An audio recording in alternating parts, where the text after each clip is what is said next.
जय हिंद फ्रेंड्स, कैसे हैं आप लोग। नमस्कार, मैं एल एम शर्मा फिर से आप सभी का टॉपर्स नगरी में स्वागत करता हूं। आज के इस क्लास में हम लोग डिस्कस करने वाले हैं मौर्य वंश के बारे में एंशिएंट हिस्ट्री के तहत। मौर्य वंश का यह पार्ट 1 वीडियो रहेगा, जिसमें हम माइंड मैप के माध्यम से बहुत ही बेहतरीन तरीके से डिस्कस करने वाले हैं कि मौर्य वंश की स्थापना कैसे हुई। ब्रीफ में हम इसको करेंगे, डिटेल से बाद में देखेंगे। फिर मौर्यकालीन साहित्यिक स्रोत के बारे में डिस्कस करेंगे, अर्थात मौर्य वंश के बारे में जानकारी प्रदान करने वाले जो भी साहित्यिक स्रोत है उसके बारे में डिस्कस करने वाले हैं। फिर अशोक के अभिलेख को देखेंगे, अभिलेखों के प्रकार को डिस्कस करेंगे। इसके बाद लघु शिलालेख क्या होता है, स्तंभ लेख क्या होता है, इन सारे चीज़ों को इस क्लास में हम डिस्कस करने वाले हैं। वीडियो के अंत तक मैं आपको विश्वास दिलाता हूं कि जो भी फैक्ट और कॉन्सेप्ट होंगे इस टॉपिक से रिलेटेड सारे के सारे आपके क्लियर हो जाएंगे। आपको बस वीडियो के अंत तक बने रहना है। वीडियो थोड़ी लंबी हो सकती है, लेकिन माइंड मैप के माध्यम से आपके माइंड में यह पूरी तरह से छप जाने वाला है। आगे बढ़ने से पहले मैं आपको अपने बारे में बताना चाहता हूँ, ताकि आपको यह ट्रस्ट हो सके। यदि मैं आपको पढ़ा रहा हूँ, आपको गाइड करने वाला हूँ, तो मैं इसमें कैपेबल हूँ या नहीं। मेरा नाम एल एम शर्मा है। वर्तमान में मैं स्टेशन मास्टर के पद पर कार्यरत हूँ। हमने आरआरबी एनटीपीसी एग्जाम के साथ साथ एसएससी के भी एग्जाम को हमने क्लियर किया है। हमने झारखंड सब इंस्पेक्टर एग्जाम 2017 में क्लियर किया है। साथ ही साथ हमने झारखंड पब्लिक सर्विस कमीशन का एग्जाम जेपीएससी मेंस हमने 2 बार लिखा है। इसका रिजल्ट अभी भी वेटिंग में है। तो आपको यह ट्रस्ट हो चुका होगा कि मैं खुद मेहनत करके आपको पढ़ाने वाला हूँ। मैं अभी भी पढ़ रहा हूँ और आपको गाइड करने वाला हूँ। तो चलिए बिना समय गंवाए शुरू करते हैं। मौर्य वंश की स्थापना की बात जब भी आएगी, 2 लोगों का नाम बहुत ही महत्वपूर्ण हो जाता है।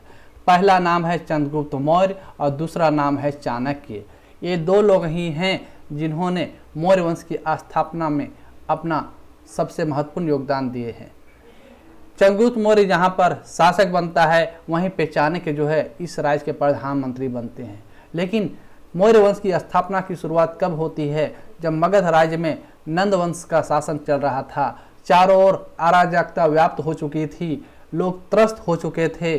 जब चाणक्य, जो उस समय तक्षशिला में एक शिक्षक थे, वो मगध की स्थिति को देखते हैं तो काफ़ी व्यथित हो जाते हैं, दुखी हो जाते हैं। और इस बात को लेकर वो नंद, जो घनानंद था उस समय शासक नंद वंश का, वहाँ पर पहुँचते हैं और वस्तु स्थिति से उन्हें अवगत कराना चाहते हैं कि महाराज, मगध के चारों ओर भ्रष्टाचार, अराजकता व्याप्त है, चारों ओर लोग त्रस्त हो चुके हैं।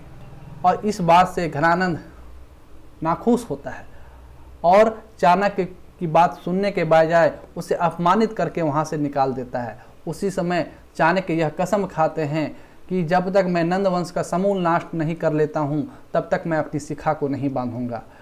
और यहीं से शुरुआत होती है मौर्य वंश की स्थापना करने का प्रोसेस, और नंद वंश का ह्रास होता है। नंद वंश को कैसे ख़त्म किया जाए, इसके बारे में यहीं से प्लानिंग शुरू हो जाती है। अर्थात मौर्य वंश की स्थापना किसने किया? तो चंद्रगुप्त मौर्य ने किया। मौर्य वंश के संस्थापक के रूप में चंद्रगुप्त मौर्य को देखा जाता है। और किनकी मदद से सत्ता में आते हैं? तो चाणक्य की मदद से।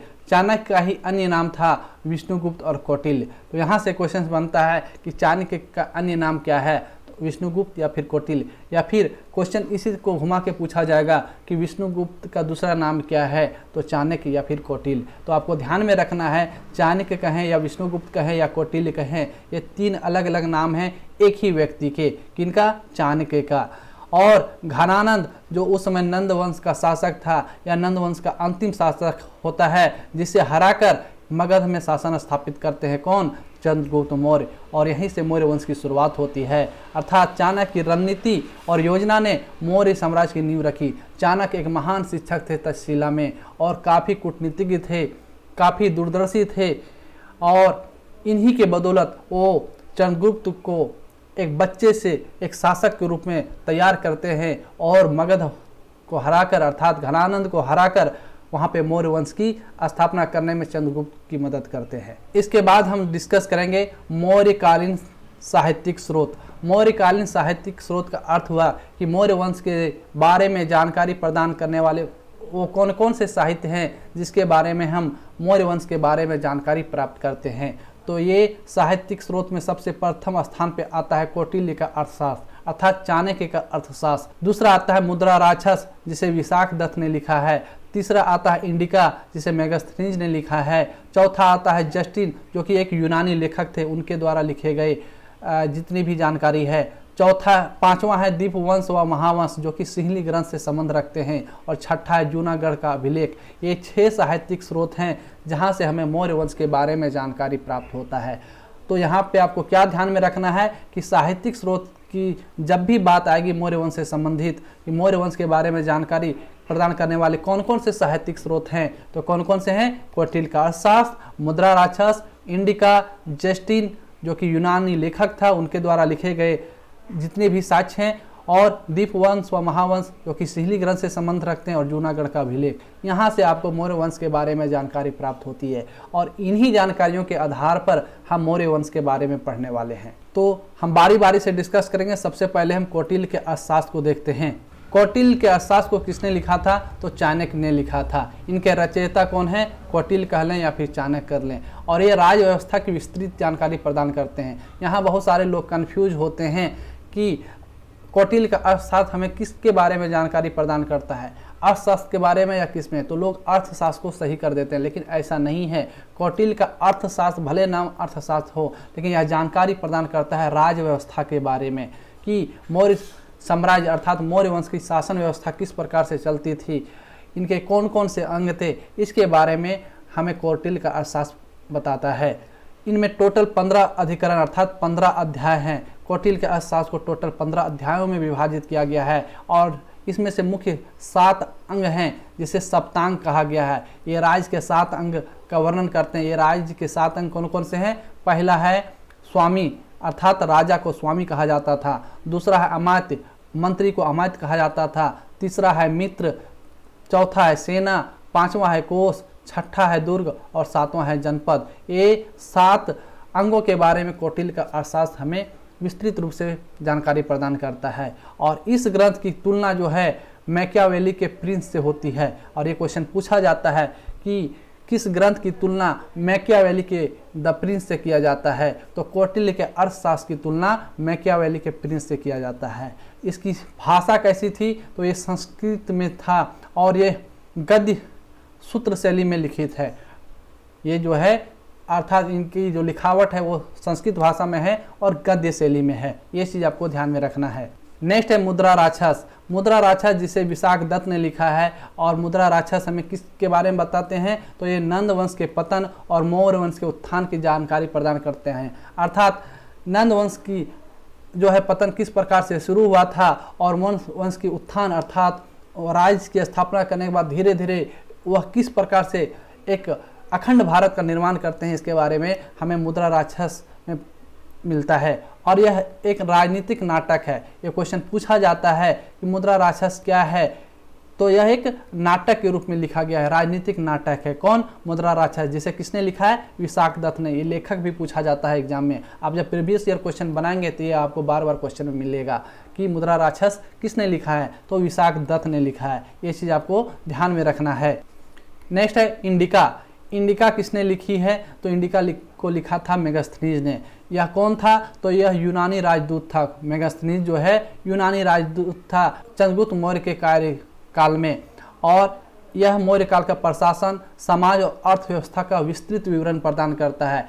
किसमें? इंडिका में। क्या लिखा था इन्होंने? तो आपको ध्यान में रखना है कि मौर्य काल का जो प्रशासनिक व्यवस्था थी, समाज किस प्रकार से था, अर्थव्यवस्था किस प्रकार से चलती थी, इन सारी चीज़ों के बारे में हमें इंडिका में मिलता है, जो कि मेगास्थनीज ने लिखा था। और मेगास्थनीज जो है चंद्रगुप्त के समय पाटलिपुत्र में एक राजदूत के रूप में वहाँ पे काम करता था। कौन? मेगास्थनीज। ये आपको ध्यान में रखना है। नेक्स्ट है जस्टिन। जस्टिन जो है चंद्रगुप्त मौर्य ने जो पूरे भारत में किस प्रकार से अपने साम्राज्य को फैलाया था, विस्तृत किया था, उसके बारे में हमें जानकारी प्रदान करता है, जो कि एक यूनानी लेखक था। जस्टिन कौन था? एक यूनानी लेखक था। इसके बाद दीपवंश व महावंश जो कि सिंहली ग्रंथ से संबंध रखते हैं, ये बताते हैं किसके बारे में? अशोक ने बौद्ध धर्म का प्रचार प्रसार श्रीलंका में किया, इसके बारे में जानकारी हमको मिलता है यहाँ से। और सबसे इम्पोर्टेंट जो हमारा है जूनागढ़ का अभिलेख, इसमें यह जो है संस्कृत में लिखा गया है। सबसे पहले यही क्वेश्चन पूछा जाता है कि जूनागढ़ का अभिलेख किस में लिखा गया है, तो ये संस्कृत में लिखा गया है और इसमें चंद्रगुप्त मौर्य का उल्लेख किया गया है। और इसमें हमें जानकारी मिलता है कि मौर्य काल में जो सुदर्शन झील है, ये क्वेश्चन पूछा जाता है बार बार एग्जाम में कि सुदर्शन झील किसके कार्यकाल में बना था, तो ये मौर्य काल में बना था। और झील का निर्माण किसने करवाया था, तो पुष्यगुप्त वैश्य ने करवाया था। ये भी क्वेश्चन पूछा जाता है। कहाँ पर है, तो ये गुजरात के सौराष्ट्र में है और इसका उद्देश्य था सिंचाई व्यवस्था को सुदृढ़ करना। तो ये क्वेश्चन बार बार पूछा जाता है कि जूनागढ़ का अभिलेख किस भाषा में लिखा गया है, तो संस्कृत में लिखा गया है। किसके कार्यकाल में ये लिखा गया था, तो चंद्रगुप्त मौर्य के कार्यकाल में लिखा गया था। और किसके बारे में जानकारी प्रदान करता है, सुदर्शन झील के बारे में हमें जानकारी प्रदान करता है। स्थान कौन सा है, तो गुजरात के सौराष्ट्र में है। और झील का निर्माण किसने करवाया था, तो पुष्यगुप्त वैश्य ने करवाया था। किसके कार्यकाल में, चंद्रगुप्त मौर्य के कार्यकाल में। तो यहाँ से ये 4-5 बेसिक क्वेश्चंस बनते हैं जो आपको ध्यान में रखना है। नेक्स्ट हम देखेंगे अशोक के अभिलेख के बारे में। अशोक की अभिलेख की बात किया जाए तो यहाँ से बहुत सारी क्वेश्चन बनते हैं, बहुत सारे क्वेश्चन आपको देखने को मिलेंगे। तो सबसे पहले पूछा जाता है कि इसकी लिपियाँ कौन सी है, तो इनके 4 लिपि थे, ब्राह्मी, खरोष्ठी, अरमाइक और ग्रीक। और अशोक पहला भारतीय शासक था जिसने प्रजा को मतलब सीधे रूप से संबोधित किया था। अभी तो जितने भी शासक होते हैं रेडियो के माध्यम से, टीवी के माध्यम से, सोशल मीडिया के माध्यम से डायरेक्ट जनता से संबोधित करते हुए बातचीत कर लेते हैं। लेकिन याद करिए 322 ईसा पूर्व में ऐसी कोई स्थिति नहीं थी, ना कोई संसाधन था, तो एक राजा अपनी प्रजा से कैसे बात करेगा। तो सबसे पहले अशोक ही वह शासक था जिन्होंने एक उपाय ढूंढ के निकाला था कि वह प्रजा से सीधे संवाद के रूप में बात कर सके। और इसके लिए उन्होंने अभिलेख को चुना था। अभिलेख के माध्यम से वह अपनी जनता से, अपनी प्रजा से बात कर पाता था और फिर बात किया था। इन्होंने अभिलेख में क्या बताया है, तो अशोक के जीवन, नीतियों और धर्म की जानकारी मिलती है। जैसे कि आपको मालूम होगा कि कलिंग युद्ध के विजय के बाद लगभग लाखों लोग वहाँ पे मारे गए थे, जिसके चीख पुकार के कारण अशोक काफ़ी व्यथित हो गया था और उन्होंने वहाँ पे भेरी घोष की जगह धर्म घोष की घोषणा की थी। अर्थात अब युद्ध के माध्यम से लोगों को नहीं जीतेंगे, अब नैतिकता के आधार पे, धर्म के आधार पे दिल जीत कर लोगों को जीता जाएगा। ये उनका वहाँ पे मतलब समझ लीजिए उनका पूरा दिल परिवर्तित हो गया था, उनका मन पूरी तरह से परिवर्तित हो गया था इतने मारकाट देखने के बाद में। और इसी के बारे में हमें अशोक के अभिलेख में हम आगे पढ़ने वाले हैं। टोटल जो 14 अभिलेख है उसको बारी बारी से डिस्कस करेंगे। यहाँ से क्वेश्चन पूछा जाता है कि अभिलेख की लिपियाँ क्या थी, ये आपको ध्यान में रखना है। तो ये लिपियाँ मुख्य रूप से 4 थी, ब्राह्मी, खरोष्ठी, अरमाइक और ग्रीक। ब्राह्मी लिपि जो है बाएं से दाएं लिखी जाती है। क्वेश्चन पूछा जाता है कि ब्राह्मी लिपि कैसे लिखी जाती है, तो ये बाएं से दाएं लिखी जाती है। खरोष्ठी जो है दाएं से बाएं लिखी जाती है। और तीसरा लिपि है अरमाइक और चौथा है ग्रीक। ये आपको ध्यान में रखना है। लेकिन ज़्यादातर जो अभिलेख मिले हैं वो प्राकृतिक भाषा में मिले हैं। किस भाषा में? प्राकृतिक भाषा में मिले हैं। और अशोक के अभिलेख को सबसे पहले ब्राह्मी लिपि में जो लिखा गया था, सबसे पहले किसने पढ़ा था, तो जेम्स प्रिंसेप ने पढ़ा था। कब? 1837 ईस्वी में। ये भी क्वेश्चन पूछा जाता है कि अशोक के अभिलेख को सर्वप्रथम किसने पढ़ा था, तो जेम्स प्रिंसेप ने पढ़ा था। कब पढ़ा था? 1837 में पढ़ा था। ये दोनों चीज़ ध्यान में रखना है, ये डेट 1837 और किसने पढ़ा था, जेम्स प्रिंसेप ने पढ़ा था। ये दोनों चीज़ आपको ध्यान में रखना है। और नेक्स्ट एक क्वेश्चन बनता है कि किस अभिलेख में अशोक ने खुद को सम्राट कहा था, तो वह था भाब्रू अभिलेख। भाब्रू अभिलेख में ही अशोक ने सबसे पहले खुद को सम्राट घोषित किया था। नेक्स्ट हम देखेंगे अभिलेखों के प्रकार कौन कौन से हैं। तो अभिलेखों के जो प्रकार हैं मुख्य रूप से दीर्घ शिलालेख, लघु शिलालेख, पृथक शिलालेख, दीर्घ स्तंभलेख और लघु स्तंभलेख। ये 4 हैं। कौन कौन से? फिर से देखेंगे। शिलालेख की बात किया जाए तो दीर्घ और लघु, स्तंभलेख की बात किया जाए तो यहाँ भी दीर्घ और लघु, और एक है पृथक शिलालेख जो कि इन सभी चीज़ों से अलग था। अशोक के जो शिलालेख हैं उनको हम बारी बारी से देखेंगे। तो टोटल शिलालेख 14 है। कितने हैं? 14 है। ये ध्यान में रखना है। पहला अभिलेख जिसमें उन्होंने विषय उनका था पशु वध निषेध अर्थात नो एनिमल स्लॉटर, किसी भी पशु की हत्या नहीं किया जाए, पहले अभिलेख में वो बात करते हैं। दूसरा अभिलेख है विदेशों में धर्म प्रचार मानव और पशु चिकित्सा के बारे में बात करते हैं कि किस प्रकार से धर्म का प्रचार विदेशों में अर्थात श्रीलंका जैसे देशों में उन्होंने किया था, और मानव और पशु की चिकित्सा का प्रबंधन किस प्रकार से किया जाए, ये दूसरे अभिलेख में बात किया जाता है। तीसरा अभिलेख है जिसमें रज्जुक व युक्त की नियुक्ति की जाती है और प्रत्येक 5 वर्षों में उनको पूरे राज्य में घूमना है और निरीक्षण करना है, इसके बारे में बात किया जाता है। चौथा है आपका धर्म घोष को भेदी घोष अर्थात युद्ध के स्थान पर अपनाना, जिसमें उन्होंने यह बात किया कि अब युद्ध के माध्यम से राज्यों को नहीं जीता जाएगा, धर्म के आधार पर राज्यों को जीता जाएगा। ये चौथा में डिस्कस किए थे वो। पांचवा है जिसमें धर्म महामात्रों की वो नियुक्ति करते हैं, किसमें 5वें अभिलेख में बात किया गया है धर्म महामात्रों की नियुक्ति। छठा है प्रशासनिक सुधार और जन मुद्दों का समाधान कैसे किया जाए, किस प्रकार से राज्य में प्रशासनिक सुधार हो, आम जनता का जो मुद्दा है उसका किस प्रकार से समाधान किया जाए, इसके बारे में बात किया गया है छठे शिलालेख में। 7वां में सभी धर्मों के प्रति सहिष्णुता और निष्पक्षता की बात की गई है कि राज्य में अलग अलग धर्म मानने वाले लोग हैं, कोई बौद्ध मानता है, कोई जैन मानता है, कोई हिंदू मानता है, लेकिन उनका मानना था कि सभी धर्मों के प्रति सहिष्णु रहा जाए अर्थात निष्पक्ष रहा जाए। तो ये 7वें अभिलेख में बात किया था, ये इंपॉर्टेंट है, ये आपको ध्यान में रखना है। क्वेश्चन पूछा जाएगा कि अशोक ने किस अभिलेख में सभी धर्मों के प्रति निष्पक्षता और सहिष्णुता की बात किया है, तो वह 7वां अभिलेख है। 8वां में बात किया था कि बोध गया की यात्रा धम्म यात्रा का वर्णन जो है 8वें शिलालेख में है। 9वां शिलालेख में सच्चे विधानों और शिष्टाचार का वर्णन किस प्रकार से किया जाए, इसके बारे में बात किया गया है। 10वां अभिलेख जो है उसमें अशोक का लक्ष्य और धर्माचरण की श्रेष्ठता के बारे में बात किया गया है। 11वां शिलालेख में धर्म के तत्वों का प्रकाशन किस प्रकार से किया जाए, इसके बारे में बात किया गया है। 12वां शिलालेख जो है इसमें धार्मिक सहिष्णुता पर जोर दिया गया है, किसमें 12वें शिलालेख में, और इसमें कंफ्यूज किया जाता है, आपको कंफ्यूजन होगा 7वें में और 12वें में। तो सभी धर्मों के प्रति निष्पक्षता की बात किया गया है 7वें में, जबकि धार्मिक सहिष्णुता पर जोर दिया गया है 12वें में। ये आपको ध्यान में रखना है, कंफ्यूज नहीं होना है। और 13वां जो बहुत ही इंपॉर्टेंट है, बार बार एग्जाम में पूछा जाता है, 13वां शिलालेख, इसमें कलिंग युद्ध के बाद धर्म विजय और 5 विदेशी राज्यों में धर्म का प्रचार किस प्रकार से करना है या किया जाएगा, इसके बारे में विस्तृत विवरण मिलता है, किसमें अशोक के 13वें शिलालेख में। ये बहुत ही इंपॉर्टेंट है, वेरी इंपॉर्टेंट है, ये आपको ध्यान में रखना है। और 14वां जो शिलालेख है इसमें पहले 13 शिलालेखों का पुनरावलोकन, साम्राज्य को महाल के विजेते की उपाधि के रूप में बात किया गया है। तो ये टोटल 14 शिलालेख हैं अशोक के, और उनका विषय क्या था उसके बारे में बात किए। इसका आपको स्क्रीनशॉट लेना है तो आप ले सकते हैं, बहुत ही इंपॉर्टेंट है, 1 से 2 बार भी आप देखेंगे तो सारा आपको क्लियर हो जाएगा।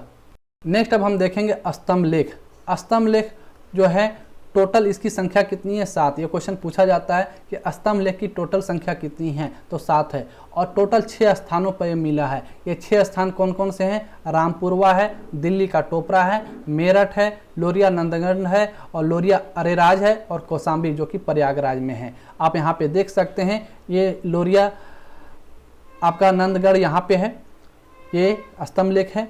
उसके बाद दिल्ली का टोपरा आप यहाँ पे देख सकते हैं, दिल्ली का टोपरा वाला जो है, ठीक है ना।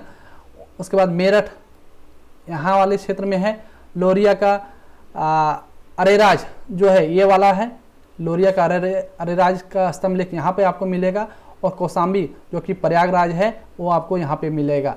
इस प्रकार से टोटल 6 स्थानों में इनके जो स्तंभ लेख हैं वो हमको मिलते हैं, और टोटल कितने हैं, ये 7 हैं। ये ध्यान में रखना है, संख्या 7 है लेकिन मिले हैं कितने स्थानों पे, 6 स्थानों पे मिला है। अब उत्तर पश्चिमी जो शिलालेख है इसके बारे में भी क्वेश्चन पूछा जाता है।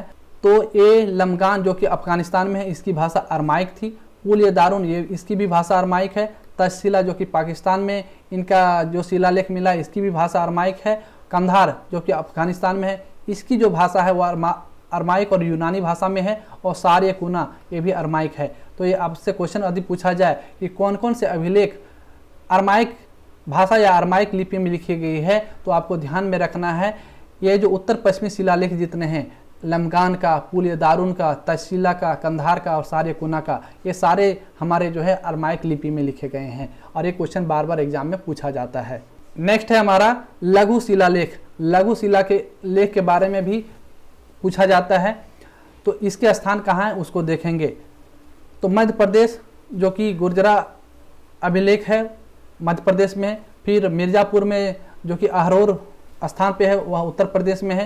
राजस्थान में जो है भाबरू अभिलेख मिलता है। कर्नाटक में ब्रह्मगिरी, सिद्धपुर, पालकीगुड़, इन स्थानों पर जो है हमको लघु शिलालेख मिलते हैं। और आंध्र प्रदेश का एर्रागुड़ी स्थान जो है बहुत ही इंपॉर्टेंट है, एग्जाम में पूछा जाता है बार बार कि एर्रागुड़ी स्थान कहाँ पे है, तो ये आंध्र प्रदेश में। और यहाँ पे लघु शिलालेख है किसके, अशोक के। और बिहार के सासाराम में जो है चंदनवीर पहाड़ी पर हमको लघु शिलालेख मिला है। ये भी क्वेश्चन बहुत बार पूछा गया है, खासकर बिहार के एग्जाम में। अशोक के लघु शिलालेख कहाँ पर मिला है, तो बिहार के सासाराम में मिला है। कहाँ पे, चंदनवीर पहाड़ी पर। तो इस प्रकार से मौर्य वंश का जो पार्ट 1 था, जिसमें हम विभिन्न अभिलेखों के बारे में, साहित्यिक स्रोत के बारे में बात किए, इसको हमने डिस्कस किया। नेक्स्ट क्लास में हम लोग मौर्य वंश के जितने भी शासक हैं, खास करके बिंदुसार और चंद्रगुप्त मौर्य के बारे में बात करेंगे। अशोक का एक अलग चैप्टर रहेगा, अलग पार्ट में उसको हम डिस्कस करने वाले हैं। अर्थात बारी बारी से हम मौर्य वंश को बहुत ही बेहतरीन तरीके से माइंड मैप के माध्यम से डिस्कस करने वाले हैं। आप हमारे साथ बने रहिएगा। आज का क्लास आपको कैसा लगा कमेंट करके ज़रूर बताएं। यदि क्लास अच्छा लगा हो तो हमारे चैनल को लाइक करके सब्सक्राइब जरूर करें और अपने दोस्तों के साथ शेयर करें। यही हमारे लिए मोटिवेशन होता है और नेक्स्ट वीडियो बनाने के लिए हमें मोटिवेट करता है। यदि इस क्लास का आपको PDF चाहिए तो हमारे टेलीग्राम चैनल से आप फ्री में डाउनलोड कर सकते हैं। फिर मिलते हैं हम नेक्स्ट लेक्चर के साथ। तब तक के लिए जय हिंद, जय भारत, थैंक यू।